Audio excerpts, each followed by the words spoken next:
जो आपके मन में कोई सवाल है तो पहले आप पूछ सकते हैं, वरना मैं इसको बॉटम टू टॉप लेकर जाऊंगा, ताकि ऐसा कुछ ना हो कि जहाँ कोई आपको कुछ पूछ ले। लाइक जैसे सुबह मेरे पास एक सवाल आया था किसी का कि सर हमें एक अथॉरिटी लेटर टाइप कुछ चाहिए। सो आप कलेक्टर से लेटर वो बेसिकली जब आप किसी ऑर्गेनाइजेशन को सर्व करते हो तो आप एक डिपार्टमेंट को अपना नोटिफिकेशन कह लीजिए या अपनी जो वर्किंग का क्राइटेरिया है उसकी रिपोर्ट सबमिट करना है, या उसके लिए अथॉरिटी लेना आपके लिए जायज़ रहता है। लाइक जैसे स्कूल है, तो मैंने अगर अपना स्कूल रजिस्टर करवाया तो मैंने अपना जो भी CBSE तो CBSE बोर्ड में अपना सबमिट कर दिया, दैट्स इट। अब उसके बाद में मैं किसी को भी जवाबदेही के लिए लाइबल नहीं हूँ। ठीक उसी तरह से जब हम बात करते हैं पैन इंडिया ऑर्गेनाइजेशंस की, सो चाहे वो प्राइवेट लिमिटेड कंपनीज हो, चाहे वो LLPs हो, और चाहे वो आज रजिस्टर्ड होने वाले फाउंडेशंस हो, ये सभी के सभी जो है वो सेंट्रल मिनिस्ट्री से जो है इनको मॉनिटर किया जाता है, वहीं से ये रजिस्टर्ड होते हैं। और जब सेंट्रल मिनिस्ट्री से आप किसी ऑर्गेनाइजेशन को रजिस्टर कर रहे हो, इट मीन्स आप लाइबल भी किसके लिए हो? सेंट्रल मिनिस्ट्री के लिए। गाइडलाइन फॉलो कर आपको उनकी गाइडलाइन लॉ को मेंटेन करते हुए, कि आप लॉ अवॉइड नहीं कर सकते, लॉ को मेंटेन करते हुए आप जो भी करोगे वो आप उनको सबमिट करोगे। तो जब हम समर्थ की बात करते हैं तो ओवरऑल लोगों को ये समझ में आया कि ठीक है, एक ऑर्गेनाइजेशन है जो कि बहुत से लोगों के लिए रोजगार कुछ प्लान कर रही है और हमें लाइफ में कुछ अच्छा अपॉर्चुनिटी मिलेगी। मगर क्या है, अधजल गगरी छलकत जाए, अधूरा ज्ञान जो है वो हमेशा नुकसानदायक होता है। ये हमने महाभारत में अभिमन्यु से सीखा कि उसके जैसा पौरुष, उसके जैसा वीर कोई नहीं, लेकिन सिर्फ वो आधा ज्ञान जो है उसका मृत्यु का कारण बन गया। ये हमारे समर्थ के साथ भी हो रहा है। मेरे पास सखी जो है, सखी का डायरेक्ट इंटरेक्शन हमसे कभी नहीं होता, क्योंकि सखी जो एक लॉन्ग लास्टिंग 4th ग्रेड हम लोग कह सकते हैं, वो उसमें हमारे सिस्टम में आते हैं। तो वहाँ तक टॉप मैनेजमेंट का कभी कम्युनिकेशन होगा नहीं, वहाँ कम्युनिकेशन होगा जिला प्रभारी है या समर्थ सखी सहायक है, उन्हीं लोगों का। सखी के साथ मैं मान सकता हूँ कि मिसकम्युनिकेशन हो सकता है, उसको आधी अधूरी जानकारी हो सकती है, लेकिन सहायक तो जिला प्रभारी के साथ डायरेक्ट कनेक्टेड है। इवन सहायक के ट्रेनिंग्स भी हुई है, मैंने खुद ने भी ट्रेनिंग्स ऑर्गेनाइज किए। आप यकीन करेंगे, मेरे पास एक सहायक का कॉल आता है कि सर आपने क्या लगा रखा है, क्या लगा रखा है मतलब, तो बोले मेरी सैलरी नहीं आई। तब तक हमने वर्किंग स्टार्ट भी नहीं किया था। मैंने कहा सैलरी नहीं आई, कहाँ से बोल रहे हो?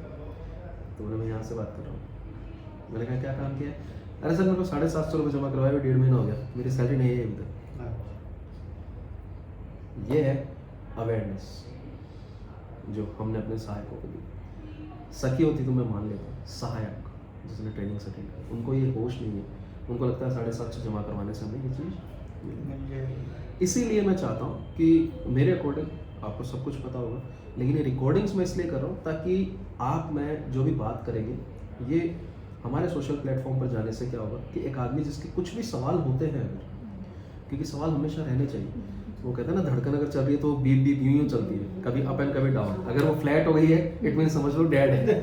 तो सवाल जब तक है तब तक बंदा कुछ काम कर रहा है रोज, क्योंकि देखिए क्या है, हम हर रोज नए लोगों से मिल रहे हैं, यानी एक माइंड सेट जो बचपन से लेकर के जिसने 20-25 साल तक का एक्सपीरियंस लिया है, उसको एक नॉलेज है, तो आप सडनली उसको एक नया कुछ पिच कर रहे हो, तो जैसे आप कुछ नया पिच करोगे तो उसके लिए क्यूरियोसिटी है ना, तो हर आदमी का माइंड सेट अलग है, ब्रेन अलग तरीके से काम करता है, तो सवाल करता है।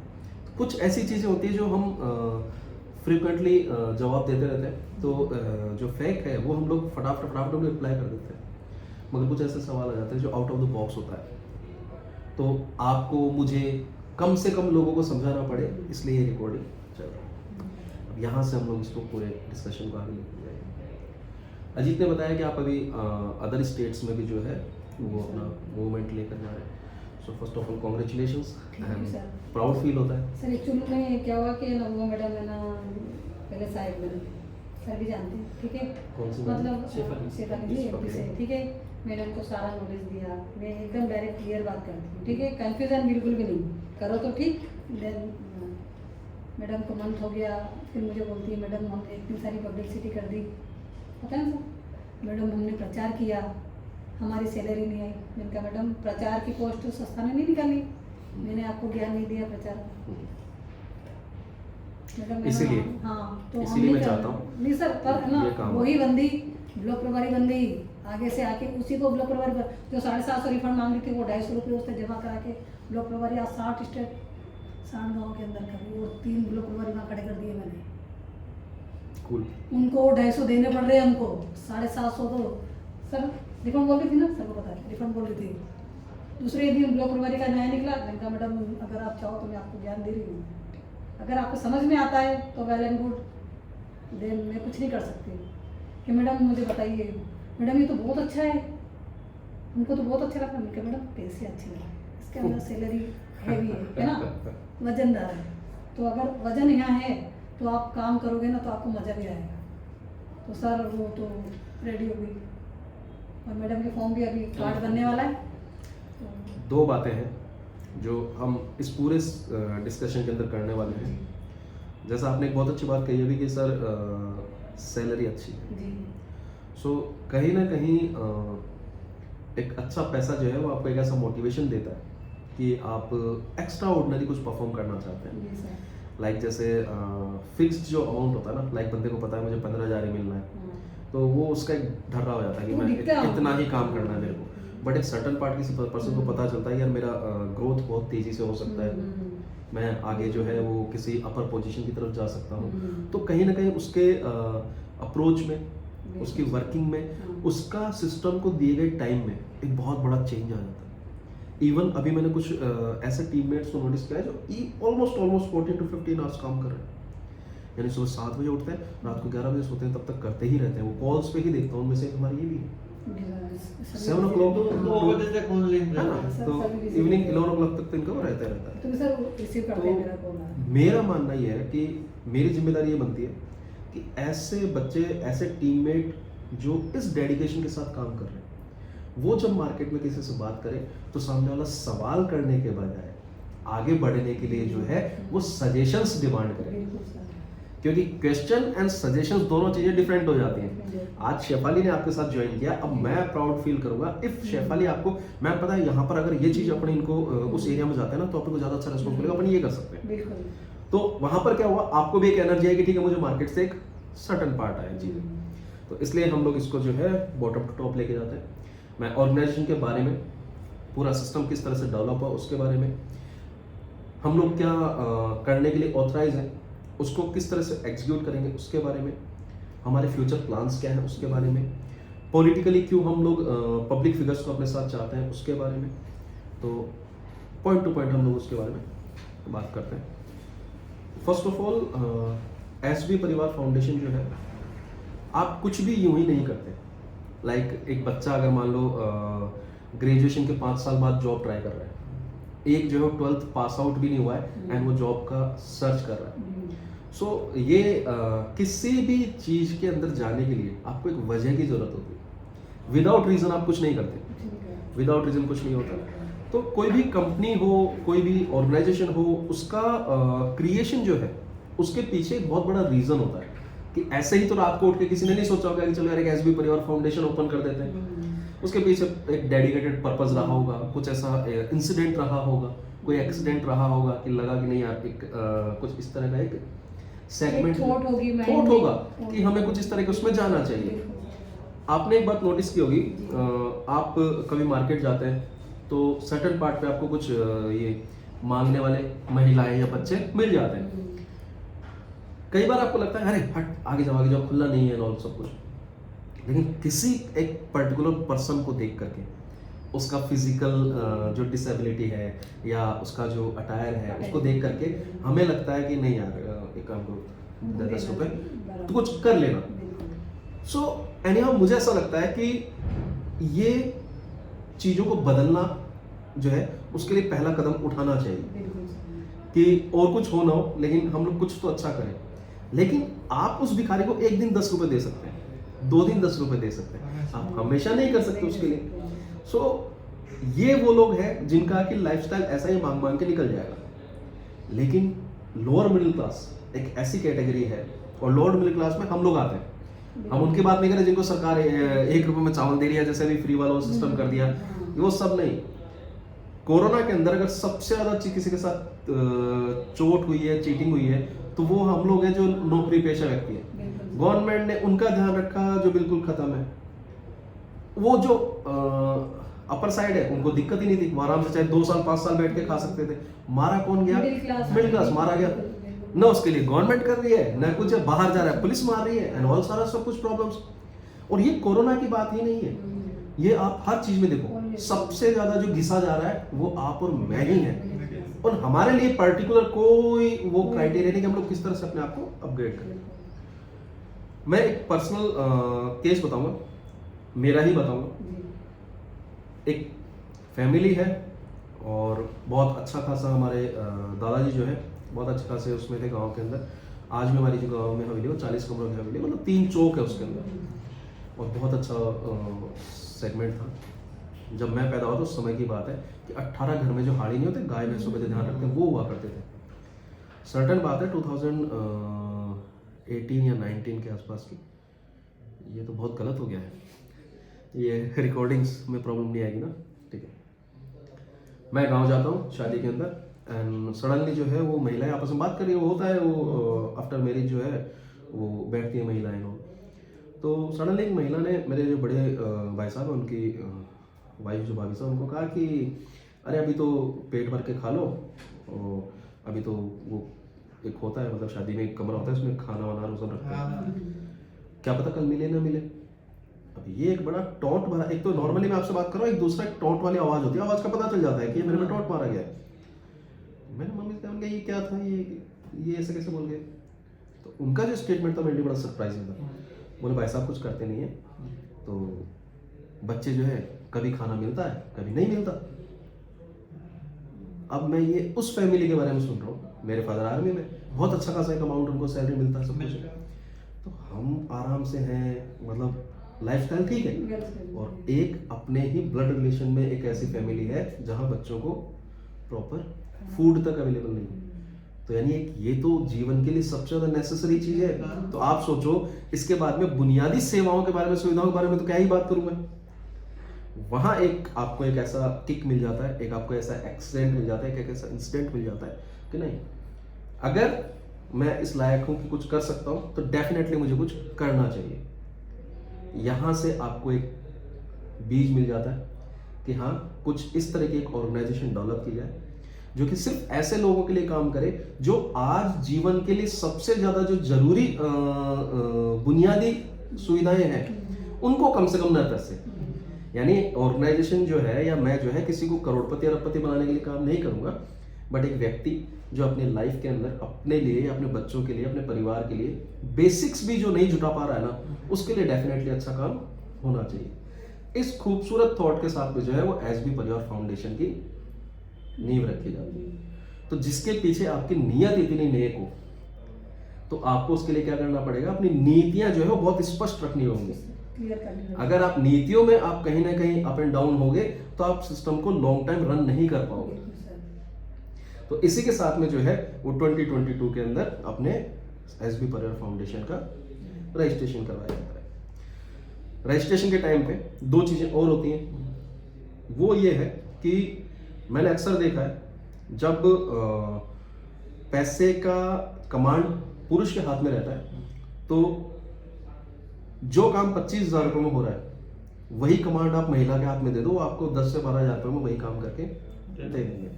पहली चीज, यानी लक्ष्मी को इसीलिए कहा गया महिला को लक्ष्मी क्योंकि वो उसको सहेज सकते हैं, उनके अंदर वो पावर है। सेकेंड थिंग क्या होता है कि जब आपके पारिवारिक हालात जो सही नहीं होते हैं, चीजें सही नहीं चल रही होती हैं, तो आपके घर में बहुत सारी चीजें नेगेटिव हो जाती हैं।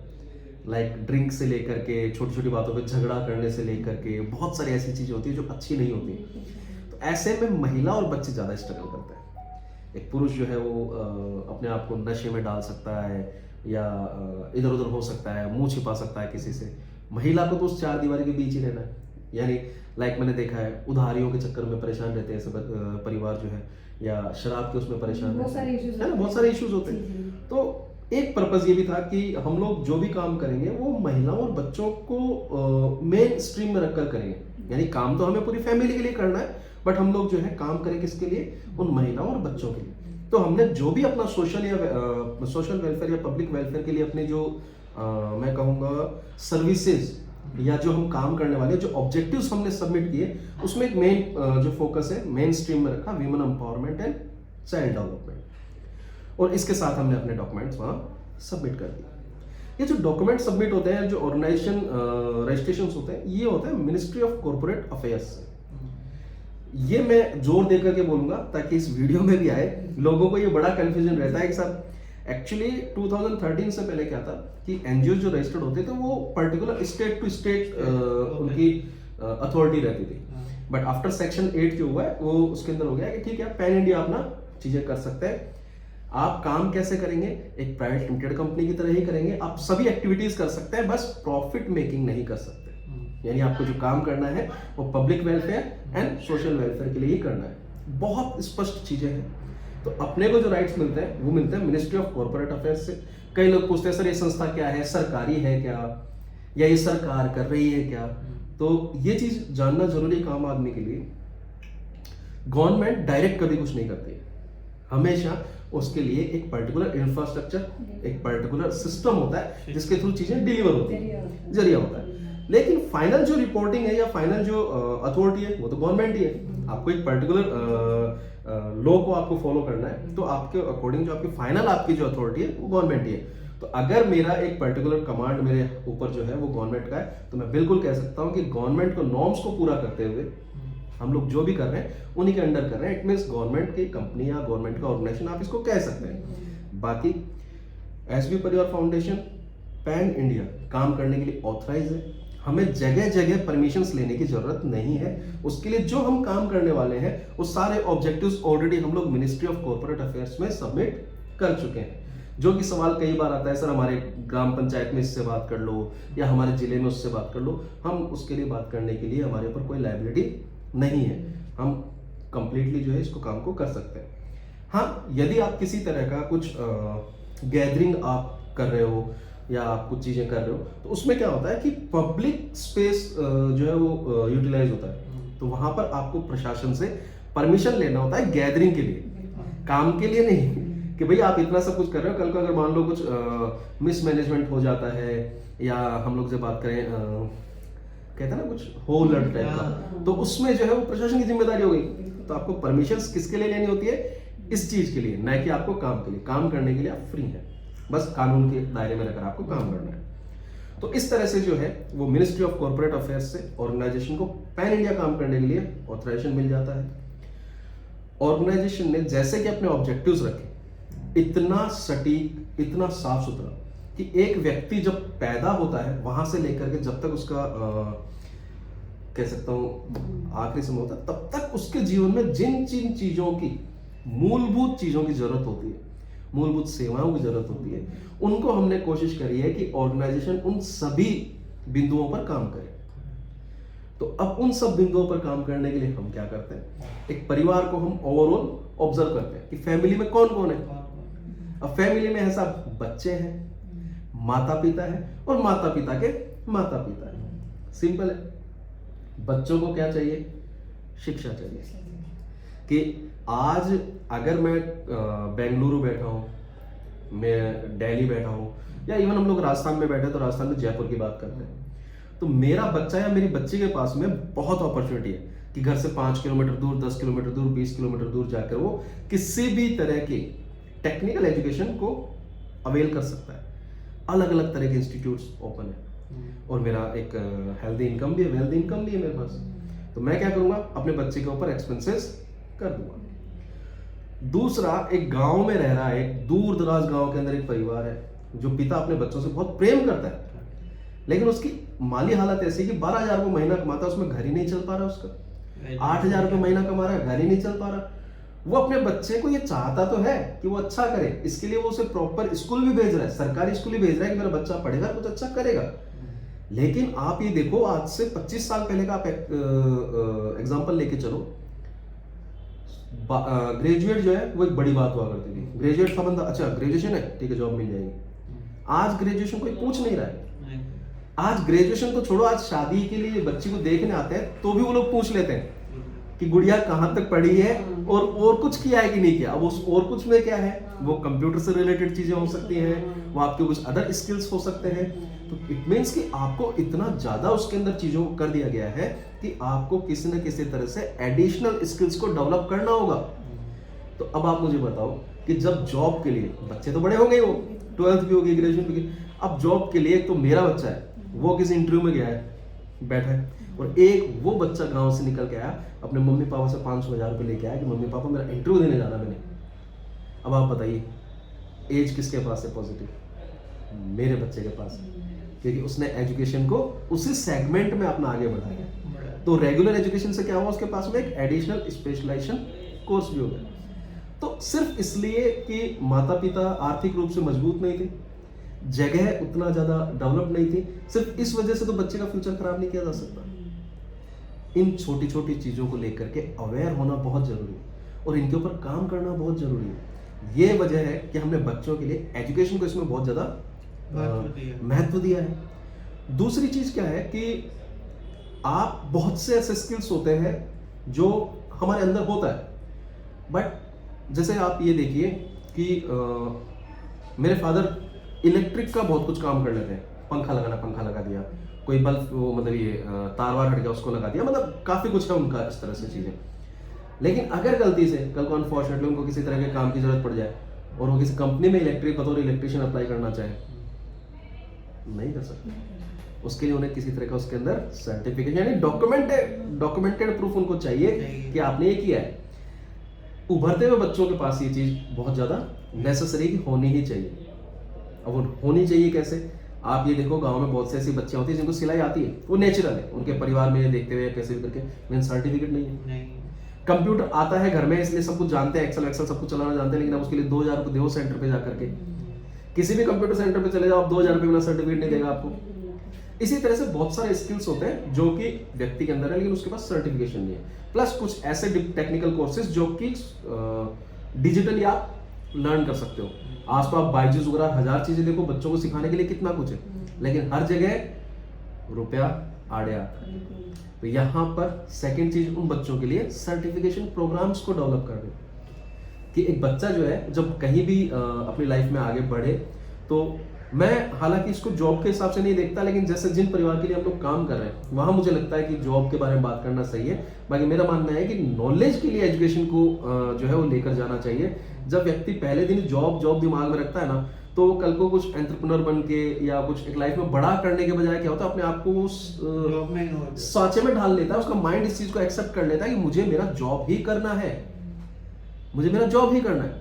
सो इसलिए हम लोग जो है नॉलेज प्रोसीडिंग के अकॉर्डिंग इस बच्चों को जो है वो डेवलप करेंगे, इन लोगों के ऊपर काम करेंगे, इनकी काउंसलिंग्स तक इसी अकॉर्डिंग होगी कि आप लाइफ में कुछ भी जो है वो अपने स्किल्स के बिहाफ पे कर सकते हैं।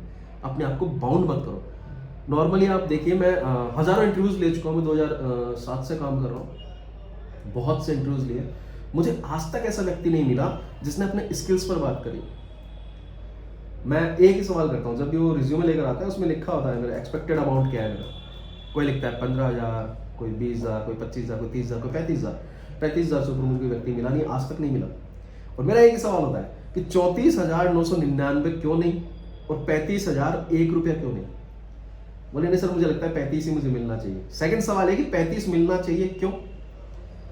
आपने कैसे जज किया कि आपको 35 ही मिलना चाहिए? एक होता है ना कि मेरा भाई आज मैं चीनी लेने जा रहा हूं तो उसके लिए एक चीनी मिल वाला है, उसने अपना खर्चा वानी निकाल के और बता दिया कि साहब चीनी मेरे जो है 35 रुपये पड़ी, मैं 40 में बेचूंगा तो मुझे 5 रुपये का फायदा होगा। तो वो उसने अपनी कॉस्टिंग निकाल के बता दिया। आप बताओ आपने कैसे एनालाइज किया कि मुझे 35 तो मिलना ही चाहिए? तो यहाँ एक सबसे बड़ी प्रॉब्लम क्या है, ये वही प्रॉब्लम है जो मैंने आपको बताई। वो शुरू से इसी माइंडसेट में चलते रहते हैं, अपनी लाइफ के खर्चे जो है उनके अकॉर्डिंग वो लोग बात करते हैं कि मुझे मेरे परिवार को जो है 20 में घर पे दूंगा, 10 में यहाँ खर्च हो जाता है, मतलब जो भी एक्सपेंडिचर उनका हुआ है। अपने स्किल्स के ऊपर डिमांड नहीं है, अपने एक्सपेंसेस के ऊपर वो डिमांड करते हैं। और ये इतना बड़ा प्रॉब्लम है कि इसकी वजह से वो अपना जो अपने आप को एक्सप्लोर कर सकते हैं, खुद को जिस स्टेज पर ले जा सकते हैं वहां नहीं जा पा रहे। इसी के बिहाफ पे हम काउंसलिंग इन बच्चों की करवाने वाले हैं कि इनकी पर्सनालिटी डेवलपमेंट क्लासेस जो है वो इसी बिहाफ पे होंगी कि वो बच्चा अपने स्केल को एनहेंस करे, वो अपने आप को बाउंड न करे। इससे आगे हम लोग बढ़ते हैं तो जिस फैमिली के ऊपर हम लोग काम कर रहे हैं जिन फैमिलीज को हम लोग हमारा कह सकते हैं कि जिनके ऊपर हमारा काम करना, उनका जो ग्रुप है वो लोग हैं जो कि जहां से जितना उनको सपोर्ट हो पाए उनके लिए वो बेहतर है। तो इवन बतौर एक सोशल वेलफेयर ऑर्गेनाइजेशन और पब्लिक वेलफेयर ऑर्गेनाइजेशन हम लोग जितना हो सकता है हमारी तरफ से हम कर रहे हैं, लेकिन ऐसा तो नहीं सब हम कर सकते, ठीक है। तो यहाँ पर जब इतना गवर्नमेंट कुछ कर रही है, जैसा भी हमने शुरू में बात की, गवर्नमेंट जो है वो बहुत कुछ करती है। लोग कहने को, मैंने बहुत से लोगों को सुनता हूँ कि गवर्नमेंट चोर है या फिर ये वो फला फला बात करते हैं, लेकिन मुझे लगता है कि गवर्नमेंट इतना सब कुछ कर रही है लोगों के लिए, सिर्फ अवेयरनेस की कमी है। ऑलमोस्ट साल के 20 लाख करोड़ रुपए जो है वो सिर्फ और सिर्फ पब्लिक वेलफेयर के लिए गवर्नमेंट जो है अलग अलग स्कीम्स के माध्यम से हर साल रिलीज करती है। यानी उन्होंने फंड रख दिया कि ये सब ये फंड रखा हुआ है, ये अलग अलग स्कीम्स के माध्यम से उस आदमी तक पहुंचाओ जो इसके लिए योग्य है, जो इसके लिए एलिजिबल है, उस तक ये पहुंचा दो। प्रॉब्लम यहां आकर खड़ी हो जाती है कि वो लोगों को अवेयरनेस नहीं है। अब अवेयरनेस नहीं है तो वो अप्रोच नहीं करते तो गवर्नमेंट घर घर थोड़ी जाएगी उसके लिए। उन्होंने अपने पोर्टल पर चीजें डाल दी है, अब वो तो चीजें पहुंचनी है ना लोगों तक। ये अवेयरनेस करने का काम ऑर्गेनाइजेशन करे, क्योंकि हर घर तो नहीं, लेकिन जो समर्थ घर है वहां हम पहुंच सकते हैं और उन लोगों को उनके जो राइट्स है या उनकी जो एलिजिबिलिटी है, जो गवर्नमेंट से उनको बेनिफिट्स मिल सकते हैं, उसके बारे में उनको जागरूक तो करें। जब जागरूक होगा तो उसके डॉक्यूमेंटेशन के अकॉर्डिंग वो चीजें प्रोसीड की जा सकती हैं। हेल्थ, मेरे मामू साहब खुद उससे शांत हुए, कैंसर से। ये मेरे शायद दिल के बहुत करीब है, क्योंकि आप 4 लोग हम लोग बैठे हुए हैं, एक ने भी अपना मेडिकल चेकअप तो नहीं करवाया पिछले 6 महीनों में। ये रेगुलर, हाँ बीमार हो जाते हैं तो हॉस्पिटल जाके डॉक्टर साहब देखो क्या हो गया, वो अलग कहानी है, बट मेडिकल चेकअप कोई नहीं करवाता। हमारा शरीर बना ही इस तरह से कि छोटी मोटी बीमारी से तो हमारा शरीर खुद ही हील कर लेता है, लड़ लेता है। लेकिन कुछ ऐसी प्रॉब्लम्स हैं जो कि शरीर के उसमें नहीं आती, और वो बीमारियां रातों रात नहीं होती, वो बनते बनते बनते बनते आपके शरीर में इतना ज्यादा बन जाती है कि जब अब तक आपको पता चलता है तब तक बहुत देर हो जाती है। तो एक व्यक्ति जब परिवार से जाता है ना, तो मैं उस सूनेपन को या उस कमी को मैं समझता हूँ। तो ऐसा किसी के साथ नहीं हो, तो इसलिए ये मेडिकल चेकअप जो है ना, ये बहुत मुझे लगता है कि ये हेल्थ कैंप्स लोगों के लिए बहुत बेनिफिशियल रहेंगे। पूरे देश में मैं तो कहता हूँ कि सिर्फ एक ही व्यक्ति, अगर मेरे इन हेल्थ कैंप से, ऑर्गेनाइजेशन के इन हेल्थ कैंप से अगर सिर्फ एक ही व्यक्ति को सही टाइम पे पता चल गया, तो मेरे लिए तो वो भी बहुत है कि वो कम से कम अपना टाइम पर ट्रीटमेंट करवा के अपनी फैमिली के साथ अपने बाकी की जिंदगी खुशी खुशी जी सकते हैं। तो ये बहुत बड़ा एक सेगमेंट है जो काम करेगा। तो ये हेल्थ कैंप्स को हम लोगों ने इसके अंदर रखा, वही पूरी फैमिली आ रही है इसके अंदर। आप एक चीज देखो कि शादी अपने आप में जो है वो जैसे कहते हैं जन्म मरण और परण, ये तो हर व्यक्ति के जीवन में एक हिस्सा है जो निभेगा ही निभेगा। अमीर जो है उनके लिए हजारों रिश्ते हैं, जो बिल्कुल लोअर है उनको शादी से वैसे फर्क नहीं पड़ रहा। पिछड़ा कौन है फिर से हम। एक पिता अपनी बच्ची के लिए जो है वो परफेक्ट रिश्ता चाहता है। वो सिर्फ लड़का सही नहीं चाहता, लड़का परफेक्ट नहीं चाहता, बल्कि फैमिली भी परफेक्ट चाहता है। इसके लिए क्या करता है, अलग अलग रिश्तेदारों से बात करता है कि बेटा कोई बच्चा हो तो बताना आप ये वो। अब बच्चा हो बताना से बताने के बाद में जो प्रोसीडिंग शुरू होती हैं, वो जाना, देख के आना, मिठाई लेके जाना, खर्चा करना। आज तक ऐसा कोई फैमिली नहीं देखा होगा आपने जिनके एक बार बच्चा या बच्ची देखने पे उनके रिश्ता हो जाए। वो 10, 20, 50 तो वो देखते ही देखते हैं। तो अभी 10, 20, 50 में उनका समय से लेकर के, उनका पैसे से लेकर के, और फिर परफेक्ट रिश्ता क्या पता मिले ना मिले, गारंटी नहीं। तो ऐसे में हम और कुछ तो नहीं कह सकते, फ्यूचर हम लोग नहीं प्रिडिक्ट कर सकते, लेकिन हम उनको एक अपॉर्चुनिटी दे सकते हैं। कहते हैं कि रिश्ता हमेशा रलते मिलते घर में होना चाहिए। तो हमारे जो इसके अंदर ऑर्गेनाइजेशन में जो लोग एनरोल हो रहे हैं, वो सारे के सारे एक ही तबका है, ठीक है, सिंपल। तो अगर वो रलते मिलते परिवार जो है, आज ऑलमोस्ट ऑर्गेनाइजेशन के अंदर 5 करोड़ के आसपास लोग जो है वो एनरोल होंगे। तो 5 करोड़ लोगों का अगर 10% भी मानता हूं तो 50 लाख लोग जो है वो बच्चे या बच्ची के लिए अपना पोर्टल पे प्रोफाइल अपलोड कर सकते हैं, free of cost, not even a single penny उनको खर्च करना है। वो अपना बच्चा या बच्ची जिसके लिए भी वो लड़का लड़की देख रहे हैं उस पर करें। अब 50 लाख लोग देख रहे हैं, तो अब यहाँ पर वो आप राइटफुल बात कह सकते हो कि मैं मेरी बच्ची या बच्चे के लिए लाखों में से एक चुन के लाया हूँ। अब यहाँ पर आपको कहीं जाने की जरूरत नहीं है, आपको कोई केले या कोई नारियल लेके जाने की जरूरत नहीं है। आपने अपना उनको सामने वाले को जो है परिवार के साथ में अपना इंटरेक्शंस किए, ऑडियो इंटरेक्शंस किए, वीडियो इंटरेक्शंस किए, आपको फाइनली लगता है 20, 50, 100, 200 परिवारों से बात करने पे कि ये फैमिली जो है वो हमारे लिए सुटेबल है, तो दोनों फैमिली म्यूचुअल अंडरस्टैंडिंग से अपना नारियल लेके उनके यहाँ जा सकते हैं। तो आपका समय, पैसा और सारी चीजें बचने के बाद में इतना सब कुछ फिल्टर होके आप अपनी बच्ची के लिए अच्छा परफेक्ट हस्बैंड या परफेक्ट वाइफ सर्च कर सकते हैं। ये हम लोगों ने उसके ऊपर रखा। देन है समर्थ आवास। समर्थ आवास जो है ये मैं दिन भर जब घर में रहता हूँ तो हमेशा दिमाग में आता रहता है कि मम्मी ये इसमें कलर ये सही नहीं है, या हम लोग पेंट के बजाय जो आजकल टाइल्स चल रहे हैं वैसा कुछ करवा लें क्या, मम्मा मार्बल पे जो है वो इसको एक बार वो घिसवा लेते हैं ताकि और ज़्यादा क्लीनिंग आ जाए, शाइनिंग आ जाए। तो मुझे लगता है कि जो झोपड़ी में ना उसके भी कुछ ना कुछ दिमाग में चलता होगा, या जिसके घर में पानी टपक रहा है या दीवार से जो तो मतलब उसके भी तो एक होगा अंदर कि यार मैं मतलब कहते हैं कि आदमी को ये सबसे बेहतर चाहिए कि उसका जहाँ रह रहा है वो कम से कम जगह साफ सुथरी है। तो जो भी लोग समर्थ के साथ जुड़े हुए हैं उनमें मंथली जो है हम लोग इस चीज को चलाएंगे। इस समर्थ आवास योजना के अंदर जो है सबसे पहले तो मूलभूत सेवाएं उनके पास हो, बाथरूम नहीं है तो बाथरूम्स हो, उस तरह से। तो मंथली एक लिमिटेड लोगों का नंबर हम लोग ड्रॉ के थ्रू निकाल लेंगे कि भाई ये 10 लोगों का आया है, उनके होम रिनोवेशन हम लोग करें कि समर्थ आवास ये जो है आप अपना एक सुंदर आशियाना जो है इसके अंदर। तो ये चीजें हम लोग लोगों तक पहुंचाना चाहते हैं। एक रिसेंटली मैंने इसमें सेगमेंट ऐड ऑन किया है और ये हर बच्चे तक पहुंचना चाहिए। क्या है, हमारा एजुकेशन मॉडल कुछ इस तरह से डेवलप हो गया है कि आप अच्छे अच्छे लोगों को सुनना, वो एक बात करेंगे कि हम लोग जो है वो नौकरशाही की तरफ बढ़ रहे हैं, मतलब नौकरी नौकरी नौकरी नौकरी, वो चीजें हमारे दिमाग में चलती हैं। तो उसके लिए 90% मार्केट में बच्चों को देखना कि उनका जो एजुकेशन बैकग्राउंड है ना वो उससे रिलेटेड जॉब नहीं कर रहे हैं। कि मेरे पास आर्ट्स है तो मैं कोई सरकारी अधिकारी थोड़ी हूँ, जबकि आर्ट्स का अगर आप पर्टिकुलर सेगमेंट में जाओगे तो आप प्रशासनिक सेवाओं के लिए आप तैयारी करते हो, ठीक है। साइंस है तो कितने बच्चे साइंस के उस सेगमेंट, मतलब कि आप अपनी एजुकेशन को तो कहीं रिलेट ही नहीं कर रहे अपने प्रोफेशन में। अब ये एक बड़ी समस्या है कि आपने जिस स्किल को डेवलप करने में अपने जीवन के 20 से 22 साल लगा दिए। आज अगर मैं 6 महीने का कोर्स करता हूँ मैकेनिक का, तो मैं क्या करूंगा, मैकेनिक का ही काम करूंगा ना। मैं अगर 1 साल का कुछ 1 साल या 2 साल का कुछ कोर्स करता हूँ कि मेरे को कंप्यूटर से रिलेटेड कुछ करना है, तो काम किस में करूंगा, उसमें करूंगा। लेकिन हमारा बेस एजुकेशन जो है वो तो उससे रिलेटेड कहीं मुझे जॉब ही नहीं ऑफर कर रहा है। तो यानी तो मेरे लिए तो उस 12-15 साल को खराब करने से बढ़िया 2-3 साल जो मैं स्पेशलाइज्ड कोर्सेज में कर रहा हूँ वो ज्यादा बेहतर है। इस चीज को जस्टिफाई करने के लिए मुझे ऐसा लगता है कि जब कोई जैसे एक बहुत छोटी सी बात, आप लोग यहाँ पधारे तो आपके लिए उदयपुर बहुत नॉन है कि ठीक है उदयपुर में यहाँ ये कॉलोनी है या यहाँ ये मार्केट है या यहाँ पर ये कितना इजी है, क्योंकि वो आपका नॉन एरिया है। जयपुर में आते ही आप जो है वो एक तरह से बिल्कुल ब्लैंक हो जाते हैं।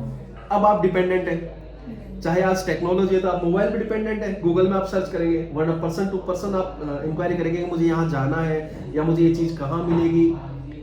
ये उन बच्चों के साथ भी है कि वो बच्चा अगर अपनी सिटी से बाहर कुछ जॉब करना चाहे, बड़े शहर की तरफ मूव करना चाहे, तो वो तो ब्लैंक है। और ऐसे में देखिए फ्रॉड हर जगह है। एक बच्चा जो माँ बाप से जिनके मंथली इनकम ही इतनी 8-10 हज़ार रुपए, वो कोई उस माँ बाप बच्चे को 25,000 देके तो भेजने से रहे, वो बेचारा कैसे जैसे अपने गाड़ी का किराया 1,500 रुपये उनसे लेकर आता है कि मामा जाकर मैं इंटरव्यू देकर आता हूँ, अगर मेरा अच्छा सेटलमेंट होगा तो अपना घर थोड़ा ठीक हो जाएगा। ऐड देखकर आता है कि 25,000 रुपये मिलेंगे, ये मिलेगा वो मिलेगा। यहाँ आकर पता चलता है बड़ी सिटी में उसको कि साहब आपको 10,000 रुपये मिलेंगे और आप जो है 6 महीने अगर काम करते हो तो 25 कर देंगे। अब उसके साथ तो समस्या हो गई। काम क्या करना है, उसको थैला टाकना है, साहब घूमना है, उसको सिम बेचने के लिए जो भी उसको काम है ना, जो भी एक्स नहीं, मार्केटिंग बुरी चीज नहीं है। मैं तो ये कहता हूँ कि इस जीवन में जितने लोगों ने तरक्की की है ना, उन्होंने एनी हाउ मार्केटिंग में सेल्स करके ही तरक्की की है। आप कंप्यूटर पे टक टक करके तरक्की नहीं कर सकते। आप कोई बहुत बड़े टेक डेवलपर हो तो बात अलग है, बाकी उसके अलावा आपको ग्राउंड, क्योंकि जब तक आप लोगों से आपका जुड़ाव ही नहीं है तब तक आगे कैसे बढ़ सकते हो आप, कोई पैरामीटर नहीं है उसका।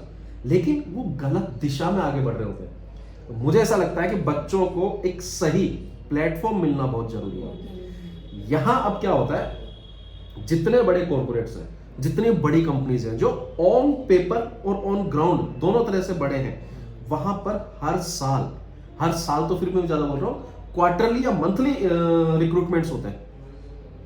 मंथली रिक्रूटमेंट तो पता है कि मुझे भाई 4 अकाउंटेंट हर महीने रखने हैं, हर साल रखने हैं, या फिर मुझे इतने ये चाहिए।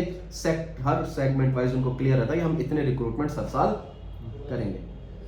अब मैं उस सामने वाला बच्चा अगर वहां जाएगा, उसको कोई नहीं पूछेगा उसके स्किल्स के अकॉर्डिंग। लेकिन आज हम लोग क्या प्रोवाइड कर सकते हैं, हम डेडिकेटेड स्किल्ड कैंडिडेट उनको प्रोवाइड कर सकते हैं। कि आज रिलायंस कह रहा है साहब मुझे कंप्यूटर के अंदर ये सीखा हुआ बच्चा अगर मिलता है जिसने ये कोर्स किया हुआ, ये उसको कैंडिडेट को, एस्पिरेंट को हम लोग जॉब देंगे। अब मैंने वहां रिलायंस से बात की कि भाई मेरे पास में जो है इतने स्टूडेंट्स हैं, आप मुझे ये बताओ आप तो कि भाई आपको क्या स्किल्स के साथ कैंडिडेट चाहिए, मैं वो स्किल्स सर्टिफिकेशन डेवलप करके आपके पास कैंडिडेट भेज दूंगा। आपका मेरा पैसा लगा। अब उन्होंने मुझे बताया साहब 100,000 कंपनी जितनी भी उनसे हमने बात की, वहां से हमारे पास आया कि साहब 15,000 जॉब्स हैं, हर साल 15,000 जॉब्स हम लोग कर सकते हैं, बच्चों को अपॉइंट कर सकते हैं। आप ये स्किल्स अगर उनके पास है तो उसके बाद आप उन्हें भेज दो, जो और कैंडिडेट होंगे उन सबके साथ कॉम्पीट करेंगे। अगर आप वाले बच्चे के अंदर स्किल्स ज्यादा होंगे तो हम उसको अपॉइंट कर देंगे, सिंपल। मैंने जो उन्होंने डिमांड किया वही टेक कोर्सेज अपने पोर्टल पे चला दिए कि ये जॉब्स है, इसके अंदर जो है ये अगर ये कोर्स कर रहे हो टेक कोर्स, तो इसके अंदर 3,000 जॉब्स है। अब फाइट करो, फाइट तो आपने करना है। मैं तो कृष्णा की तरह रथ चला सकता हूँ, फाइट तो आपने ही करना है ना, सिंपल। सो अब क्या हुआ, उस बच्चे के पास एक माइंडसेट है कि हाँ यहां से मुझे मेरा पहला स्टेप मिलेगा, देन मैं अपने काबिलियत के दम पर आगे बढ़ सकता हूँ। तो कम से कम अगर वो 1,000 रुपए लेकर आएगा, घर से 500 रुपए मम्मा पापा से मांग के लाएगा, तो चीटिंग का सामना नहीं करेगा। वो एक सही जगह जाएगा, एक सही लेटर के साथ जाएगा और अपने फ्यूचर के लिए, अपने करियर के लिए खुद अपनी जगह अपनी जंग लड़ेगा। सिंपल। सो ये चीजें हैं जिनको हम एग्जीक्यूट करना चाहते हैं। इट मींस कि एक पूरी फैमिली जो है उसको हम लोगों ने इसके अंदर इन्वॉल्व करने का वो रखा कि हम कैसे भी करके पूरी फैमिली को हम लोग सर्व करें। अब आता क्या है, आता ये है जिसको लेकर के लोगों को एक यार आप ऐसे।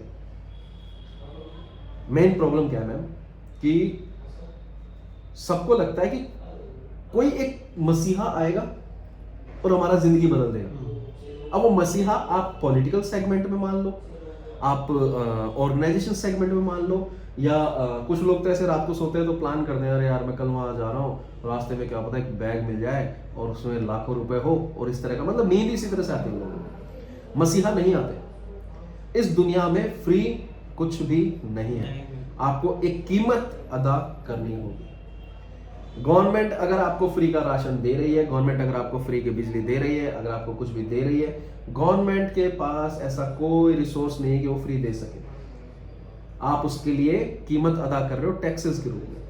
तो वही टैक्सेस जो आप गवर्नमेंट को दे रहे हो घूम फिर कर आप तक बतौर बेनिफिट आ रहे हैं, लेकिन आप एक कीमत अदा कर रहे हैं।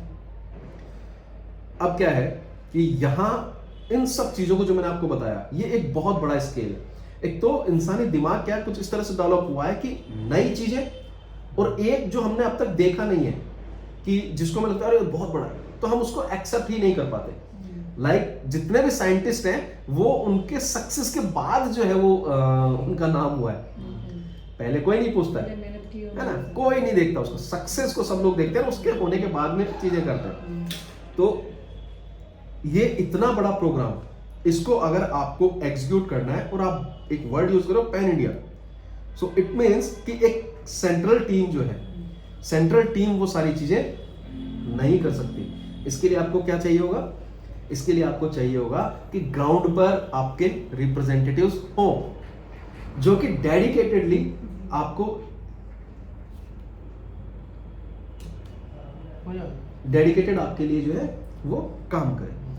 अब इतने अगर आपको डेप्थ में काम करना है तो मुझे क्या चाहिए होगा कि हम लोग जब बात कर रहे हैं कि हमें लोगों के लिए काम करना है, तो लोगों के लिए काम करना है तो किसके लिए काम करना है, हमें उनके लिए काम करना है जो कि रिसोर्सेज से दूर है। आज बड़े शहर में महिला हो चाहे पुरुष हो, अगर उसे कुछ जॉब करना है, काम करना है अपने परिवार के लिए, तो अपने घर से 5 से 10 किलोमीटर में वो अप्रोच करेंगे, उनको कुछ ना कुछ मिल जाएगा, कंपनी मिल जाएगी, फैक्ट्री मिल जाएगी। गांव वाले इससे दूर है। तो मैं ये चाहता हूं कि उन लोगों के लिए हम लोग काम करें। तो ऑर्गेनाइजेशन का फंडामेंटल जो क्राइटेरिया है वो विलेज एरिया है, कि ग्रामीण क्षेत्र जहां पर कि रिसोर्सेस कम है, हम उन फैमिलीज के लिए काम करें। और ऐसी फैमिलीज का मतलब है कि गांव में बसने वाले जो फैमिलीज है उनकी तरफ हम लोग जाएं। तो अब मुझे आपके उदयपुर के मावली के एक गांव का, अगर आप पूछोगे सर रामजी लाल जी का क्या स्टेटस है बताओ, तो मैं थोड़ी जानू वहां का। अब मुझे उसके लिए क्या चाहिए? उदयपुर के मावली के उस गांव का एक व्यक्ति चाहिए जो वहां पर्सन टू पर्सन जानता हो। क्योंकि मैंने ये देखा है गांव का हर व्यक्ति काकोसा या बड़े पापा ही होता है। यानी गांव अपने आप में एक परिवार है कि आज मेरे घर से दूसरे पाने में कोई है तो मेरे बड़े पापा ही लगते हैं, कोई काकोसा ही लगते हैं और कब तो ये जो अटैचमेंट है गांव में। तो ऐसे में अगर उस गांव का एक व्यक्ति संस्था का रिप्रेजेंटेटिव है तो वो हमें वहां का एक प्रॉपर डेटा एनालाइज करके दे सकता है, एक person to person, family to family चीजें शॉर्टलिस्ट कर सकता है कि हमारा जो सर्विसेज है उसके लिए कौन से फैमिलीज हैं जो कि इन सर्विसेज के लिए एलिजिबल है या इंटरेस्टेड है, या उस तरह से जो भी हम लोग उसको फिल्टर करने के लिए बोलते हैं वो इजीली कर सकता है। कैसे कर सकता है? एक तो एक पर्सन टू पर्सन जानता है, और दूसरी चीज एक गांव का दायरा कितना। अगर आप सेंटर में खड़े हो तो चाहे 500 मीटर इधर चले जाओ, चाहे 500 मीटर इधर चले जाओ, चाहे 500 मीटर इधर जाओ, दायरा। तो ऐसे में यानी उसे बहुत ज्यादा कोई दूर किलोमीटरों जाने की जरूरत नहीं है, मोटरसाइकिल चलाने की जरूरत नहीं, नथिंग। अपने परिवार के पास, अपने जानने वालों के पास, अपने बड़े पापा या काकुसा के पास जाना है, उनकी फैमिली से बात करना है कि देखो इस तरह से ये ऑर्गेनाइजेशन है, मैंने ये ज्वाइन किया है, ये ऑर्गेनाइजेशन इन इन इन सेवाओं पे काम करती है, अगर आप इंटरेस्टेड है तो आप अपना मेंशन करवा सकते हैं। सिंगल पेनी हम उनसे नहीं लेते, न रजिस्ट्रेशन के नाम पर, न कोई डोनेशन के नाम पर, न किसी तरह की सहयोग राशि के नाम पर, कि फैमिली है आप हमारे साथ आए, ठीक है, इसको हम लोग इन सर्विसेज के साथ लेकर जाएंगे। अब होता क्या है, जो ये मेरा रिप्रेजेंटेटिव है ये अपना जो भी एफर्ट करेगा, टाइम लगाएगा, तो इट मींस ये एक्सपेक्ट करेगा कि यार मुझे इसके बदले में मेरी जो सेवाएं हैं, जो मैं संस्था के लिए चीजें कर रहा हूं, उसके बदले में कुछ तो मेहनताना मुझे मिलना चाहिए। क्योंकि उसे एक दिन नहीं करना है, हमें तो लोगों को कब तक सर्व करना है? लाइफ लॉन्ग सर्व करना है। कि जब तक ऑर्गेनाइजेशन है, जब तक कानून हमें इजाजत देता है कि आप ये अच्छा काम कर रहे हो और आपको करते रहना चाहिए, तब तक हमें लोगों के लिए चीजें करनी है। अब जब लोगों के लिए आपको लाइफ टाइम करना है तो लाइफ टाइम वो फ्री तो सेवा कर नहीं सकता, उसका भी परिवार है, उसका भी घर चलाना है उसको। तो ऐसे में हमें एक ऐसे कॉन्सेप्ट पर काम करना होगा, एक ऐसे प्रोसीजर पर काम करना होगा, ऐसे प्रोडक्ट पे काम करना होगा जिससे कि हम वो लॉन्ग लास्टिंग तक चीजें एग्जीक्यूट कर सकें। कई जगह से मेरे पास सवाल आता है कि सर आप तो ये कर रहे हो, एनजीओ तो देते ही देते हैं, या एनजीओ तो फ्री में करते हैं, एंड ऑल इस तरह की बातें। तो यहां इस वीडियो के माध्यम से मैं एक चीज जरूर बताना चाहूंगा, कौन सा एनजीओ क्या काम करता है, क्या नहीं करता है, मैं उसके बारे में कतई नहीं जानना चाहता। जो भी ये वीडियो देख रहे हैं वो लोग समझ सकते हैं कि मुझे किसी एनजीओ से, किसी भी उससे कोई शिकायत नहीं है। वो जैसा काम कर रहे हैं, भला काम कर रहे हैं, सोशल वेलफेयर, पब्लिक वेलफेयर का जो भी काम हो रहा है अच्छा ही है, क्योंकि सबके लिए मैं नहीं कर सकता। जब सबके लिए सरकार ही नहीं कर पा रही है, घर घर नहीं पहुंच पा रही है, तो मेरा तो एक पार्ट ही नहीं है। तो जिनके लिए मैं काम कर रहा हूं मुझे सिर्फ उनके लिए काम करना है। तो अगर मेरा एक रिप्रेजेंटेटिव है, तो उसका घर चले, वो जो समाज में अच्छा काम कर रहा है, परिवारों के लिए अच्छा काम कर रहा है, तो वो इस चिंता से मुक्त होकर के वो काम कर सके कि मेरे परिवार में जो 2 वक्त की रोटी जानी चाहिए, या मेरे बच्चों की पढ़ाई ठीक से होनी चाहिए, तो उनकी भरपाई तो मैं करूं। तो ऐसे में हम डोनेशंस पे या फंड्स पे डिपेंडेंट नहीं रह सकते। इसका एक बेस्ट एग्जांपल है जो हमने शुरू में बात की कि आप किसी को एक बार 10 रुपए दे सकते हो, 2 बार 10 रुपए दे सकते हो, तीसरी बार आपको ही चुभने लग जाएगी चीजें। तो डोनेशंस एंड फंड्स का सबसे बड़ी प्रॉब्लम क्या है, प्रोजेक्ट भी मिलते हैं, कि ये एक टाइम बाउंड होता है, इनकी एक लिमिटेशंस है कि आपने एक बार मिल गया आपको डोनेशन, 2 बार मिल गया, 3 बार मिल गया, अरे वो तो जीवित रहेगा, आपका रिप्रेजेंटेटिव तो जीवित रहेगा, 3 बार ही थोड़ी उसको वो चीजें चलेंगी। तो आप किसी की डिपेंडेंसी पे नहीं रह सकते। हाँ, आपको जो मिल रहा है that is well and good, but हम लोग जो है एक ऐसे सेल्फ सस्टेनेबल प्रोजेक्ट पर काम करना चाहते हैं जो खुद ब खुद सिस्टम को रन करे। जिसके लिए कोई अभी राठौड़, कोई अजीत सिंह या कोई पर्सन जो है उसकी अवेलेबिलिटी नेसेसिटी ना बन जाए। मेरा होना सिस्टम में फायदेमंद होना चाहिए, लेकिन मेरा न होना सिस्टम को नुकसानदायक नहीं होना चाहिए। कि अगर मैं हूं तो मेरी जो भी स्किल्स है, जो भी मेरी काबिलियत है, जो भी मेरे विजन्स है, उससे आम आदमी को फायदा होना चाहिए। लेकिन अगर अनफॉर्चुनेटली मैं नहीं हूं, मेरा कुछ हो जाता है, अनहोनी कुछ हो जाती है, तो उससे सिस्टम को नुकसान नहीं होना चाहिए।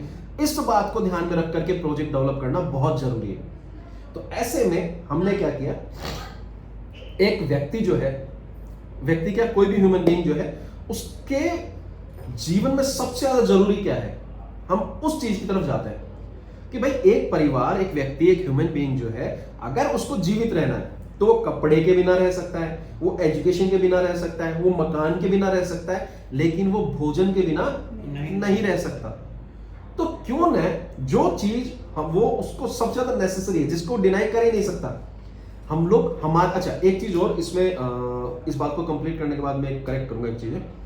तो हम लोगों ने इसमें एक सेगमेंट बनाया कि हम एक छोटा सा अमाउंट जो है उसके अंदर जो घर के लिए, क्योंकि हमारा जो टारगेट ग्रुप है वो महिलाएं हैं, तो महिलाओं से जब मुझे बात आती है तो लोग अक्सर इसको पैट्रियार्की ना समझ ले, बट मुझे लगता है कि आप कितने 5 स्टार में खा लो, मगर आप किसी से पूछोगे तो बोलेगा घर का खाना, ठीक है, घर का खाने की बात अलग है। तो यहाँ पर मुझे ऐसा लगता है कि हम लोगों ने उसमें कुछ ऐसा पर्टिकुलर जो रसोई में जरूरी सामान है, जो रोज व्यक्ति खाता है, उस सामान को, ये लग्जरी सामान नहीं, नेसेसिटी, जिसकी नेसेसिटी है, उस सामान को हम लोगों ने किट बना दिया कि भाई आपको जो है ये 7 प्रोडक्ट या 5 प्रोडक्ट संस्था की तरफ से जो है, जिसने संस्था में मेंबरशिप ली है, जिसने गांव से ये कहा है कि हाँ मुझे ये सारी सर्विसेज चाहिए, उस पर्सन के लिए, हम व्यापारी नहीं है तो हम ओपन मार्केट में माल नहीं बेच रहे हैं, हम सिर्फ जिसने हमारा फॉर्म भरा है, इवन उसके घर में भी अगर कोई बोलता है कि भाई मैंने फॉर्म भरा है लेकिन मुझे 2 किट चाहिए, तो हम 2 किट नहीं देते। हमारा काम है, जो हमारा मेंबर है, हम सिर्फ उसको उसका ये मंथली एक किट देंगे कि तू ये रख, स्वच्छ खा, शुद्ध रहे और स्वस्थ रहे। तो हम इस तरह से एक हमने किट डेवलप कर दिया। अब चूंकि जैसा मैंने शुरू में आपसे कहा कि हम प्रॉफिट मेकिंग कंपनी नहीं है, तो अब इसमें क्या होता है कि जो हम कंपनी टू कस्टमर पहुंचाने वाली जो हम लोग चीज कर रहे हैं, कि इसमें पूरा चैनल हट जाता है, आपका होलसेलर हट गया, आपका डीलर हट गया, आपकी चीज हट गई, तो उससे जो पैसा बचा उससे हम क्या कर रहे हैं, इन लोगों के लिए जो सर्विसेज है, ताकि ये सर्विसेज महीने 2 महीने साल 2 साल चल के रुक न जाए, वो पैसा सारा का सारा क्या करते हैं इन सर्विसेज पे, और वो व्यक्ति जो दिन रात उनकी सर्विसेज के लिए काम कर रहा है, उसको हम लोग सैलरी दे करके, उसको मेहनताना दे करके, रेम्यूनरेशन दे करके कि भाई तेरे मेहनताना अपने परिवार की तरफ तेरी जो जिम्मेदारियां बनती है उसको भी निभा, हम उसको भी वो दे पा रहे हैं। तो हमने क्या किया, ओपन मार्केट में किसी तरह का सेल नहीं किया, हमने उस पर्सन को भी फोर्स नहीं किया, जो स्वेच्छा से समर्थ सहायता राशन किट लेना चाहता है वो ले सकता है, जो लेगा वो फैमिली हमारा मेंबर है, जो मेंबर है वही लेने वाला है। अब इसको लेकर के जो ये सारी चीजें क्लियर हो गई कि समर्थ सहायता राशन किट की वजह से मेरी सर्विसेज भी पूरी जिंदगी चलेगी उन लोगों के लिए, और वो जो पर्सन मेरे लिए काम कर रहा है उसको भी रेम्यूनरेशन मिलता रहेगा। लेकिन कुछ लोग कहते हैं सर ये तो आप तो इस किट में ऐसा कर दो, या इस किट को चेंज कर दो, या इस किट में जो भी है आप ओपन मार्केट में माल बेचने की बात कर रहे हो। तो यहाँ पर मैं चीजें क्लियर करूंगा, और मुझे लगता है कि सभी तक ये मैसेज क्लियर जाना चाहिए कि हम व्यापारी नहीं है, हमें व्यापार नहीं करना है, हम सिर्फ जिन कमिटमेंट्स को या हम लोग जो सर्विसेज प्रोस्पेक्टेड हमारी जो सर्विसेज है, जो हम लोग आम आदमी से बात कर रहे हैं कि हम आपके लिए ये चीजें करना चाहते हैं, तो करना चाहते हैं तो आपके और हमारे सहयोग से ही कर पाएंगे। सिंपल है, आप रामलाल जी या श्यामलाल जी या जो भी आपके दुकानदार है जिनसे आप ये सामान लेकर आ रहे थे, आप अपने पूरे परिवार के लिए आप अभी भी उनसे सामान लेकर के आओ। हमें किसी के व्यापार को खत्म नहीं करना है, हमें कुछ भी ऐसा कोई इंटेंशन नहीं है कि हमें व्यापार करना है।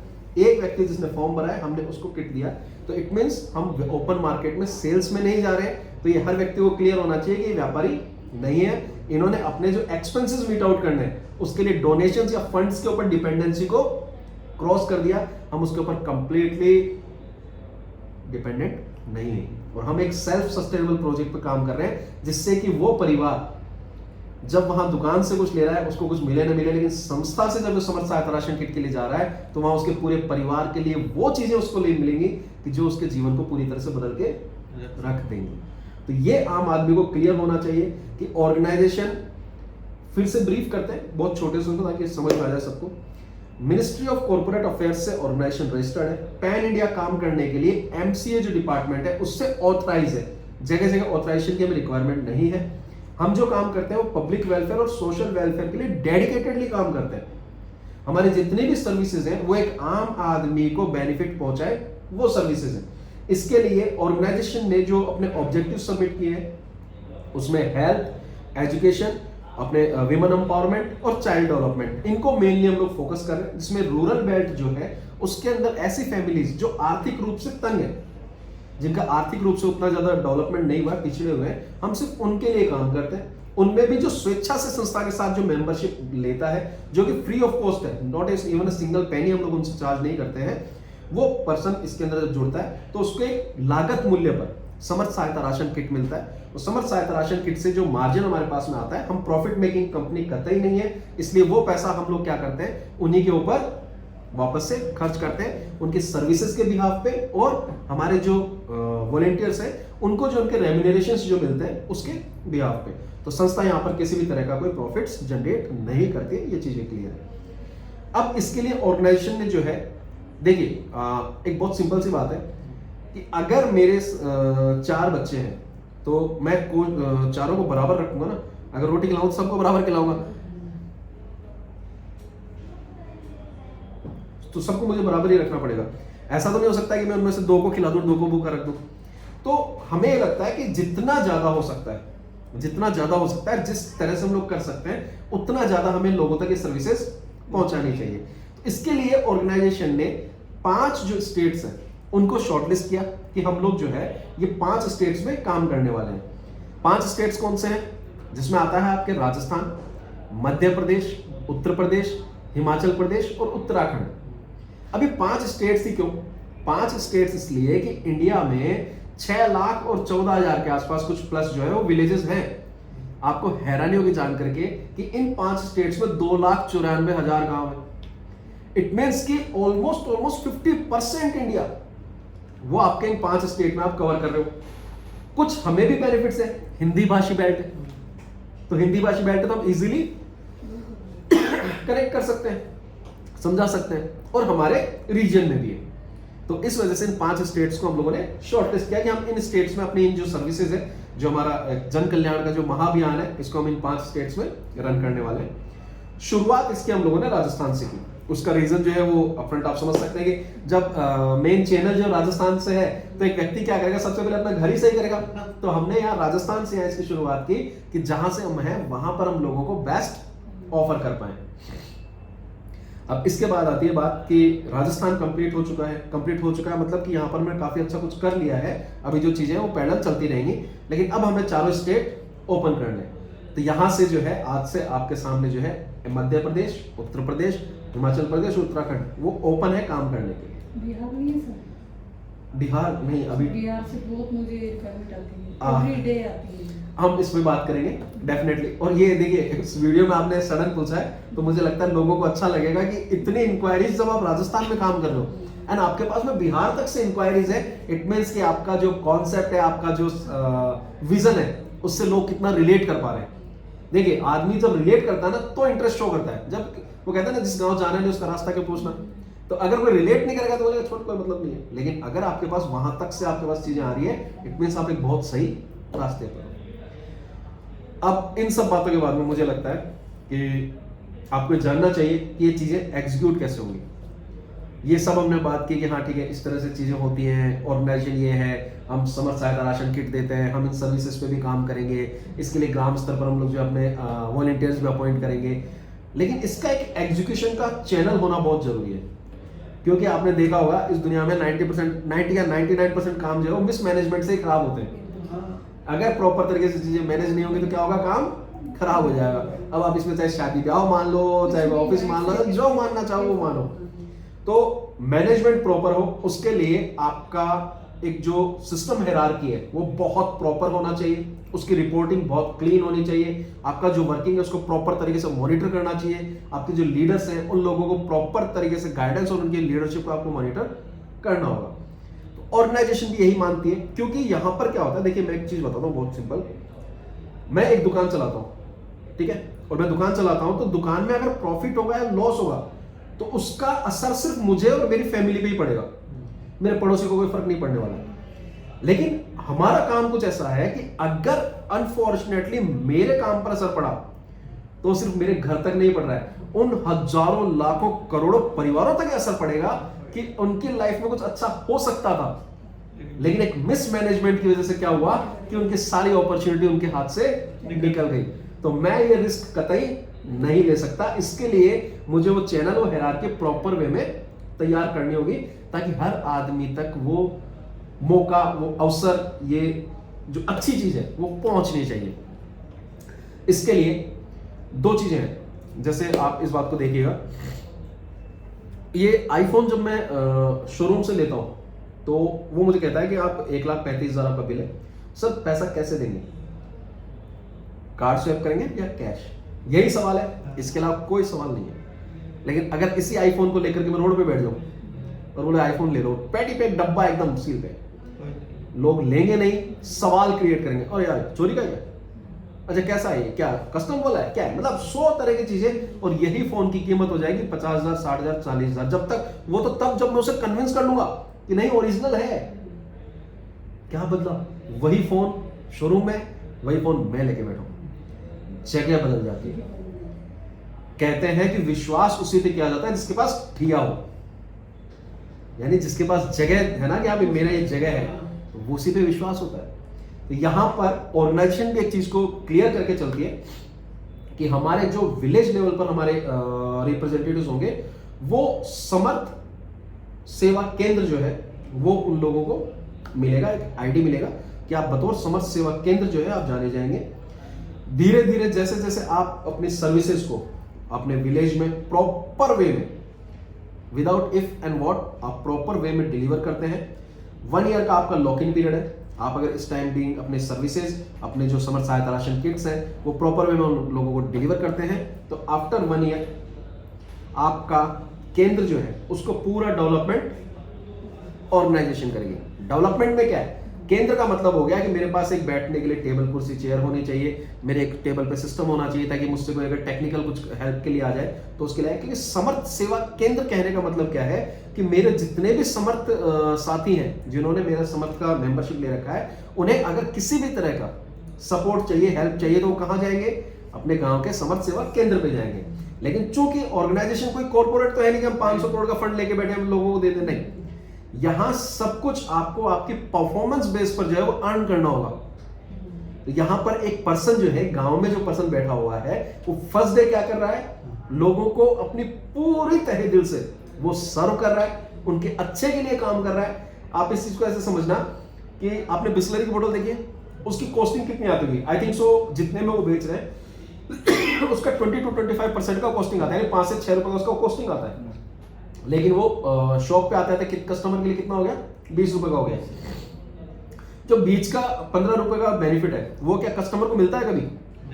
हाँ, एक फायदा है कि बोतल को घर ले जाओ, उसमें आप फ्रिज में भर के रख लो, इसके अलावा बेनिफिट नहीं है। अब मैं भी सामने वाले को ये कह रहा हूँ कि भाई मेरी जो बोतल है, मेरा जो बिस्लरी है, वो आपको मेरे को पड़ रहा है 5 रुपए का, मैं दूंगा आपको 20 में, लेकिन ये जो 15 रुपए है ये घुमा के मैं आपके ऊपर ही खर्च कर दूंगा। ठीक है। सो अब इसमें सामने वाला क्या हुआ कि यार ठीक है, मैंने मेरा पैसा तो मैं वहां पे भी दे रहा था दुकान पे, अब इनको भी दे रहा हूं, उतना ही देना है, लेकिन ये कम से कम पैसा मेरे ऊपर खर्च तो कर रहा है। अब इसको आपको यहां क्यों कह रहा हूं? ये जो समर्थ सेवा केंद्र है, इस समर्थ सेवा केंद्र का मतलब है कि सब कुछ, ये जो मेरा समर्थ केंद्र प्रभारी है, ये पूरी तरह से समर्पित होकर उन लोगों के लिए काम कर रहा है। उसके लिए इसके परिवार को आर्थिक रूप से जो भी इनकी जरूरत होती है वो संस्था की तरफ से पूरी की जा रही है रेम्युनरेशन के रूप में। आफ्टर 1 ईयर इसके पास अपना खुद का एक केंद्र, एक सेंटर है जो पूरी तरह से हम लोग डेवलप करके देंगे। अब अपने आप में इसने क्या किया? 1 साल में अपना पर्सनैलिटी, अपना एसेट सब कुछ ग्रो कर लिया। तो जब आदमी के पास वो चीज हो जाती है, आज वो आपकी पहचान है, कल आपका वो एक्टिविटी सेंटर होगा। धीरे धीरे आप ग्रो करते हैं। किसी भी जॉब के अंदर आफ्टर 1 ईयर जो आपका अप्रेजल होता है ना, वो 10 to 20% होता है कि अगर आपकी 10,000 तनख्वाह है तो 1 साल बाद जब अप्रेजल मिलेगा आपको 10 से 20% मिलेगा। इसको अप्रेजल क्या मिल रहा है? एक पर्सन जो समर्थ सेवा केंद्र लेके बैठेगा, वो समर्थ सेवा केंद्र वाले को करना क्या है, उसे कोई इंग्लिश या कोई जर्मन लैंग्वेज आने की जरूरत नहीं है। वो बिल्कुल अपनी देसी जो भाषा उसको आती है, जो हमारी मातृभाषा कह सकते हैं, राजस्थान की मारवाड़ी या फिर हिंदी जो हम लोग हमारी नेशनल लैंग्वेज है, अगर वो उसको आती है तो भी वो काम कर सकता है। उसे कोई 10 से 6 काम करने की जरूरत नहीं है। अगर उसका खेत है, खेत पे काम करना है तो उस पे कर सकता है। उसके घर में कुछ अगर पशुपालन करना है तो वो कर सकता है। सिर्फ जब डेडिकेटेडली हमारा काम है तब उसको अपना यहाँ पर मॉनिटरिंग देनी है। तीसरा, इसके लिए किसको हम शॉर्टलिस्ट कर रहे हैं? महिला। कि समर्थ सेवा केंद्र का जो लीडर होगा वो एक महिला होगी। बिल्कुल, वो महिला होगी तो उससे क्या होगा कि वो जो भी अमाउंट उसको मिलता है, जो भी मेहनताना उसको मिलता है, वो एक सही हाथों में जाएगा। इस चीज को संस्था सुनिश्चित करेगी। तो अब इसको आप ऐसे समझना, मेरे फादर से मैं कभी पैसा नहीं मांग पाया, जबकि आज इतना बड़ा गया, फिर भी आज डायरेक्ट पैसा नहीं मांग सकता मैं। मेरे एक चैनल है, मम्मी 5000 रुपये चाहिए। अब मम्मी करो फाइट, उनको जैसे समझाना है, जैसे चीजें लेनी है लेना है। तो ऐसे में मैं उस पर्सन की बात कर रहा हूं जो 80,000 से 1 लाख रुपए जिनकी इनकम है। 10,000 वाला व्यक्ति कैसे अपना कैसे जैसे करके घर चला रहा है। वो अपना बच्चा अगर उसको बोल दे या बच्ची बोल दे कि पापा फ्रॉक लेनी है या मम्मी फ्रॉक लेनी है, तो कैसे जी महसूस के रहते हैं। यहाँ ध्येय सिर्फ एक है कि वो जो महिला जो समर्थ सेवा केंद्र खोल के बैठी है ना, अपने बच्चों की उन छोटी छोटी जरूरतों के लिए, उनके 2 वक्त के खाने के लिए, वो कहीं उसको देखना ना पड़े। वो आज अपने परिवार का सामाजिक आधार हो सकती है, पारिवारिक आधार हो सकती है। हम उसे उस परिवार का आर्थिक आधार बनाने के लिए काम कर रहे हैं, आत्मसम्मान के साथ। ये आत्मसम्मान की लड़ाई भी है, ये आत्मनिर्भरता की लड़ाई नहीं है, आत्मसम्मान की लड़ाई भी है। तो ये वो जो समर्थ सेवा केंद्र जो महिला लेगी, उसको अपना आधार कार्ड चाहिए होगा। वो चाहिए कि आप अगर किसी भी ऑर्गेनाइजेशन में बतौर वॉलंटियर या एम्प्लॉय अगर ज्वाइन कर रहे हो, तो आपका आइडेंटिटी क्या है, national identity, who are you, ये चीज को आइडेंटिफाई करने के लिए हमें उसका आधार कार्ड चाहिए होगा, जो लोगों को लगता है हम पैसा निकाल लेंगे। तो इसलिए मैं इस वीडियो के माध्यम से बता रहा हूं कि आधार कार्ड जो है वो आपका आइडेंटिटी प्रूफ है, वो आपको देना होगा। इसके साथ हम जैसा हम लोग बात करें कि टेक्निकल चीजें भी होंगी, सब कुछ होगा, तो इतना तो हम चाहते हैं कि कम से कम जो सर्वे करना है एंड ऑल है, उसके लिए उतना पढ़ा लिखा तो इंसान को होना चाहिए। तो हम कहते हैं 5वीं पास तो अगर पर्सन है तो लिखा पढ़ाई कर सकता है, इतना ही हमें उसका एक सर्टिफिकेशन चाहिए। इसके बाद में जो है उसका एक फोटोग्राफ, जो अगर 2 से 5 होते हैं तो अच्छा है, ताकि हम लोग फॉर्म्स पे कर सकें। ऑर्गेनाइजेशन का एक फॉर्म है, जो आवेदन फॉर्म है, वो उसको फिलअप करना होता है प्रॉपर। उसमें सारी चीजें क्लियरली लिखी होती है, जो भी टर्म्स एंड कंडीशन है सब कुछ क्लियर होता है। उसको फॉर्म भरना है, साइन करना है, जितने भी डॉक्यूमेंट्स हो सेल्फ अटेस्टेड होंगे कि हाँ मैं अपनी स्वेच्छा से इसके अंदर पार्टिसिपेट कर रहा हूँ। होता क्या है, लोग आज करेक्ट करते हैं, कल उनको कोई मार्केट में कुछ कहता है, फिर वो अच्छा नहीं ऐसे, तो ये सब नहीं चल सकता। आप एक पैन इंडिया वर्किंग ऑर्गेनाइजेशन की तरह काम कर रहे हैं। आप जो भी डिसीजन ले रहे हैं, ज्वाइनिंग से पहले आप अपने थॉट प्रोसेस कंप्लीट कर सकते हैं। आपको जिससे जो पूछना है जो कर सकते हैं। आफ्टर ज्वाइनिंग आप कुछ नहीं कर सकते। आप बतौर वॉलंटियर आप एड ऑन हो रहे हो, तो आप बतौर वॉलंटियर रोजाना इधर उधर नहीं हो सकते। तो वो फॉर्म का मतलब है कि आपने फाइनली अपना कंसर्न दे दिया है कि हाँ भाई मैं ऑर्गेनाइजेशन के साथ काम करने के लिए रेडी हूं और मैं पूरी तरह से समर्पित होकर काम करूंगा। इसके साथ में ऑर्गेनाइजेशन जो है एक 1000 रुपीज का नॉन रिफंडेबल, फिर से एक बार क्लियर करता हूं, नॉन रिफंडेबल अमाउंट ऑर्गेनाइजेशन लेती है, जो कि फॉर्म शुल्क रहता है। ये किसी भी तरह से रिफंड नहीं होता किसी भी फॉर्म के अंदर। इसीलिए मैंने आपसे एक बीच में एग्जांपल कहा था कि कोई भी कंपनी जो है उसके अंदर जब भी आपका अप्रेजल मिलता है आपको, तो 10 to 20% मिलता है। अब मैं अगर इसको देखूं कि एक पर्सन ने अगर ज्वाइन किया है, तो उसका ज्वाइनिंग प्रोसीजर मैंने आपको बताया, 1 साल बाद उसकी ग्रोथ को आप समझिए। फर्स्ट डे से उसके पास में एक मौका है अपने परिवार के लिए कुछ करने का, और अपना जो गांव वाला परिवार है उसके लिए भी कुछ करने का, कि उनके लिए उनकी बेहतरी के लिए वो काम कर रहा है और अपने परिवार के लिए वो आर्थिक संबल जुटा पा रहा है। तो ये सारी चीजें इस तरह से काम करती हैं। अब क्या है, ये जो समर्थ सेवा केंद्र है, ये समर्थ सेवा केंद्र प्रभारी का काम है अपने गांव में जितने ज्यादा हो सकते हैं जरूरतमंद परिवारों को शॉर्टलिस्ट करना, उनका सेल्फ कंसेंट लेना। उनको लगता है कि हाँ आपने जो बताया हमें बिल्कुल समझ में आया और हम इसके साथ जा रहे हैं, हम समर्थ सहायता राशन किट के साथ भी जाएंगे और हम लोग हमारी जो सर्विसेज है उनको भी हम अवेल करेंगे। उन लोगों के फॉर्म्स भरना, उनके सेल्फ कंसेंट लेने के बाद में अपने आगे रिपोर्ट सबमिट करना। जब वो रिपोर्ट सबमिट होती है, तो रिपोर्ट सबमिट होने के बाद में ऑर्गेनाइजेशन से जो उनके सीनियर है उनके थ्रू आगे की गाइडलाइंस भेज दी जाती है। इसमें अब मैं एक बार बोलना चाहूंगा, मैं बीच में भूल गया था, जितने परिवार समर्थ सहायता राशन किट के साथ जाते हैं, उन परिवारों के लिए क्वार्टरली फिजिकल एक एक्टिविटी हम लोग रखेंगे। इसमें ग्राम पंचायत स्तर पर वो चीज होगी। अगर हम लोग स्किल्स की बात करें तो पहला जिनको अभी हम लोगों ने फाइनलाइज किया, धीरे धीरे इनमें अपडेट चलते रहेंगे as per requirement, as per request, कि लोगों ने कहा नहीं सर अगर हमें ये सिखाया जाए तो हमारे लिए चीजें, अगर ग्लोबली हमें वो चीज मिलती है, अगर हमें पब्लिक से ज्यादा नंबर्स में वो चीज मिलती है, हम उस पर चेंज करेंगे। बट राइट नाउ जो कि हम महिलाओं पर काम कर रहे हैं, पहला सिलाई स्किल सेंटर हम लोग उन लोगों को फिजिकली उनके ग्राम पंचायत स्तर पर देंगे। 350 महिलाएं होनी चाहिए एक गांव के अंदर। ऑलमोस्ट 50 परिवार तो ऐसे हैं, नॉर्मली 400 से 500 परिवार एक गांव के अंदर होते हैं, तो 50 परिवार तो ऐसे होंगे जो जरूरतमंद होंगे और हमारे साथ आएंगे। तो इस तरह से 5 गांवों में आपको 250 से 300 लोग आपके पास हो जाते हैं। हम लोग उनके लिए सिलाई सेंटर जो स्किल सेंटर वो लेकर आएंगे। आपका इस हैंडीक्राफ्ट ट्रेनिंग स्किल सेंटर हम लोग उनके लिए लेकर आएंगे। तीसरा ब्यूटी थेरेपिस्ट, बच्चियों के लिए जो है वो ब्यूटी थेरेपिस्ट का कोर्स हम लोग लेकर आएंगे। और चौथा जो है हेल्थ कैंप, जो मुझे लगता है कि मेरे लिए बहुत ज्यादा वो है। ये 4 चीजें तो उनके लिए है ही है, बाकी डिजिटल सर्विसेज सारी उनको मिलने वाली है, तो ये सब उनके लिए चलेगा।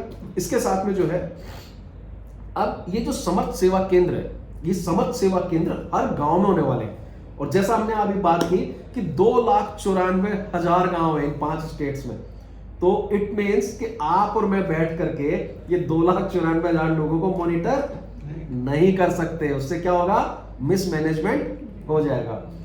तो यहां पर होगा क्या कि अपने इन समर्थ सेवा केंद्र को मॉनिटर करने के लिए, ओपन करने के लिए एक व्यक्ति ब्लॉक स्तर पर संस्था की तरफ से बतौर संस्था ब्लॉक रिप्रेजेंटेटिव अपॉइंट होगा।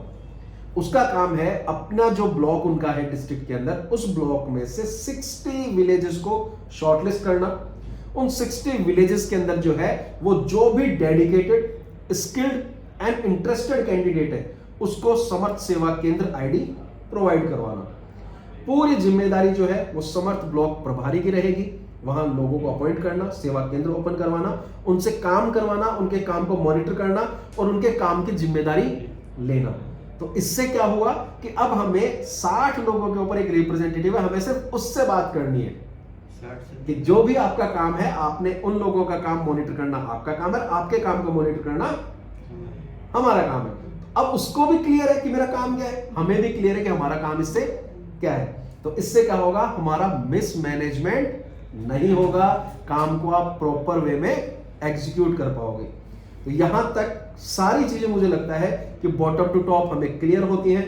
ऑर्गेनाइजेशन का रजिस्ट्रेशन होने से लेकर के, रजिस्ट्रेशन किस डिपार्टमेंट से है उससे लेकर के, ऑर्गेनाइजेशन के जो ऑब्जेक्टिव्स है उसको लेकर के, ऑर्गेनाइजेशन कैसे काम करने वाला है उसको लेकर के, ग्राउंड पे एग्जीक्यूशन कैसे होगा उसको लेकर के, समर्थ सहायता राशन किट नेसेसरी क्यों है उसको लेकर के, सब कुछ हमने इसमें बात की है।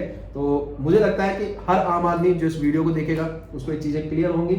तो आई होप ये इससे ज्यादा तो और क्या ही बताया जाए। अब हम लोग जो है डिस्कशन करेंगे। सो अजित को बोल दीजिए उसको वीडियो को पोस्ट कर देगा।